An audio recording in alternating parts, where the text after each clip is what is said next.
All right, so as you can see, got this all cut out and trimmed out now. I've still got to go over and kind of clean it up with the grinder a little bit, get it down with some nice clean metal. But I have gone ahead, I got my trusty cardboard template here. So as you can see, it is going to sit up there just like this.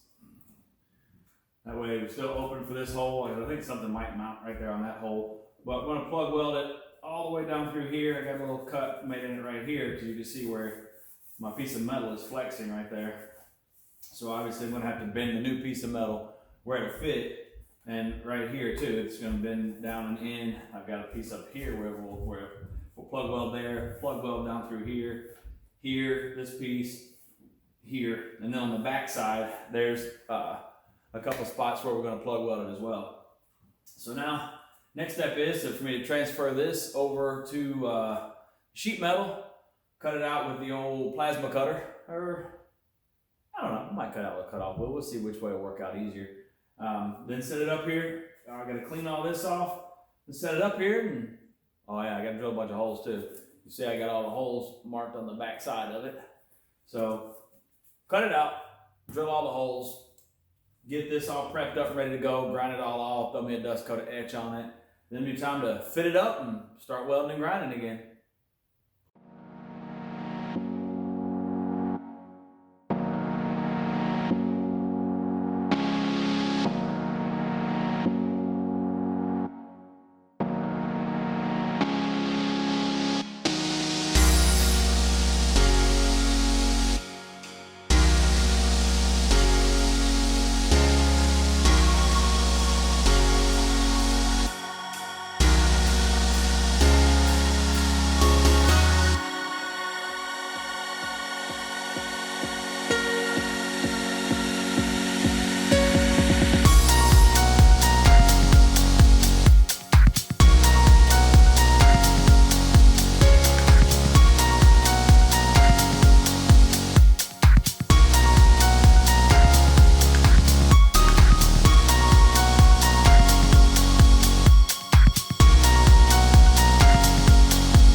All right, well there you go.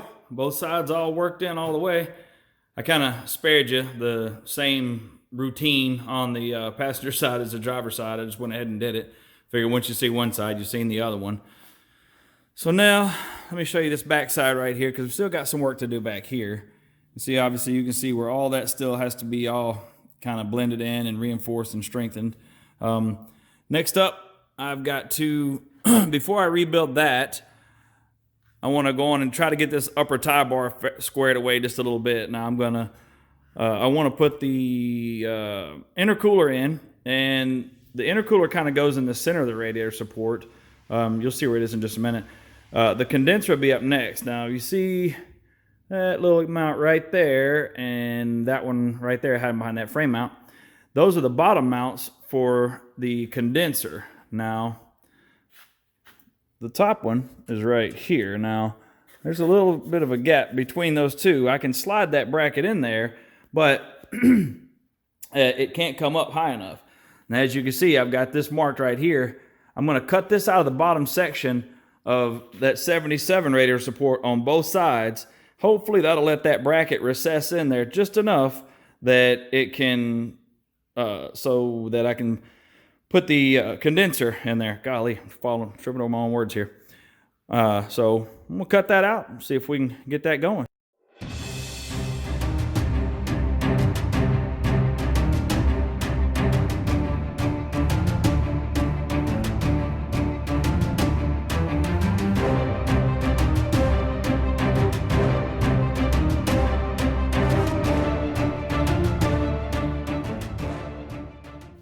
Now I'm going to try to go ahead and throw this intercooler in.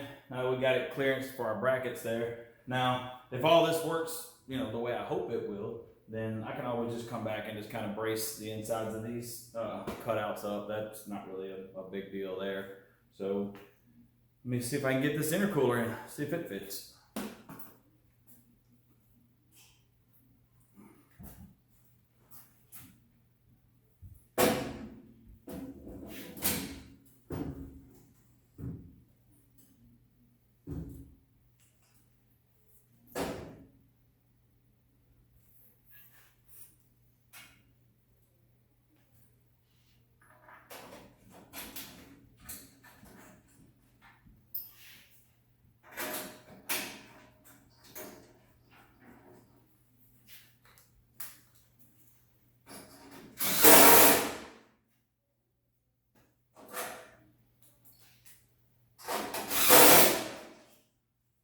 Of course, this bolted right back in there where it was supposed to because that part's all still factory 2000 model. So now let's just hope this condenser fits.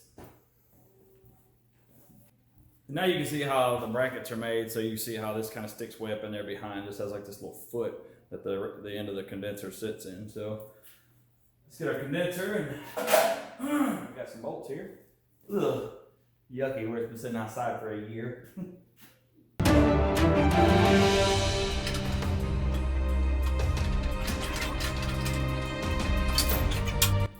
I see now the better way to do this is going to be to loosely bolt the top brackets in and take the bottom ones loose and just stick it in from the bottom.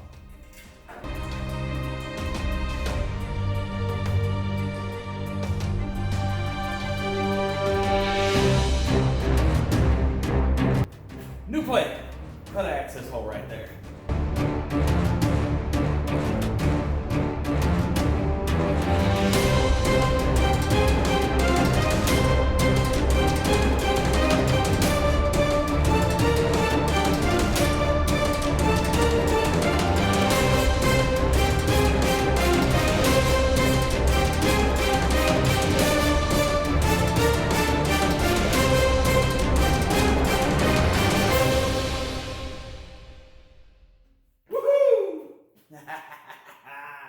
Let there be air conditioning. Yeah, buddy. Okay. So now, I just got to figure out how to get my lock support for the 77, which bolts right across here, and it's got a bar that comes down from the lock support and goes down to here, and all that kind of ties the grill together. So, not real sure how all that's going to work out just yet. So, let me go get that, see what I can figure out. All right, well, I tried fitting the lock support to no avail, of course, you know, more small problems, all the stuff I expect, you know. As you can see, from where this bracket mounts to the radiator support to where the actual condenser sits in it, you got this big gap right here. So basically, the lock support is hitting the front side of the condenser.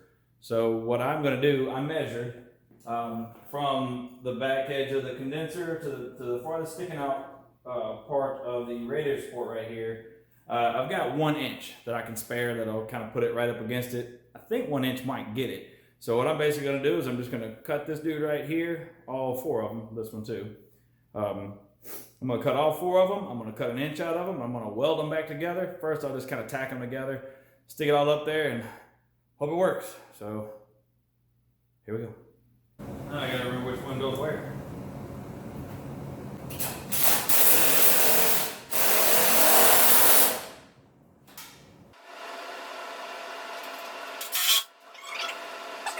Also, I gotta cut this out right here to clear the lines for the condenser. I'm gonna go ahead and pull the intercooler out because I don't want to throw sparks and stuff all over it and damage that. Something else I gotta buy. Like I said, we know it fits because I didn't change any of that.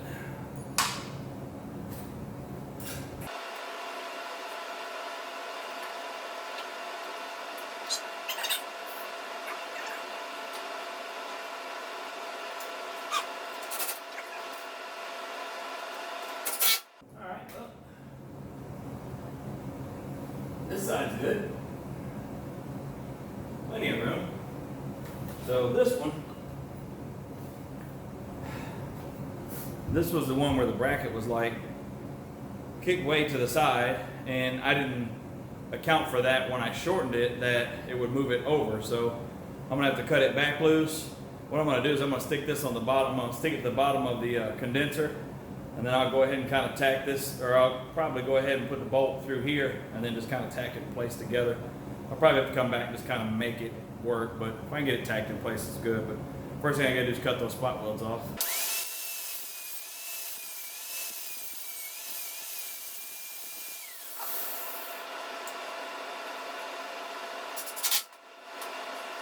I believe it'll be just fine.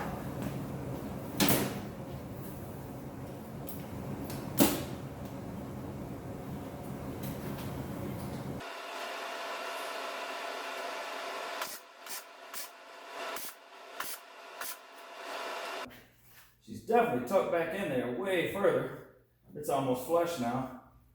It's out just a little bit at the bottom, but in all honesty, this condenser is kind of bent like that and like this a little bit. It's definitely seen a little bit of hell. Maybe I'll throw it on the floor and stomp on it a couple of times or something.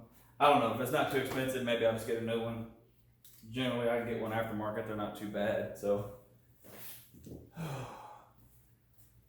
now we'll get a look, see if our lock support will sit up there.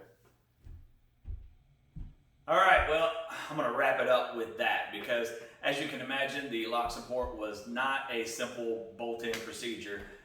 Pretty much like everything else on this truck, this project, which is cool though. You know, that's the fun is building it, right? So make sure you tune in to the next episode so you see how this thing, this section of the build finishes out. I've had a fair bit of growth in the last couple of episodes from the channel. Thank you very much to all the new subscribers. Thank you for everybody that's watching.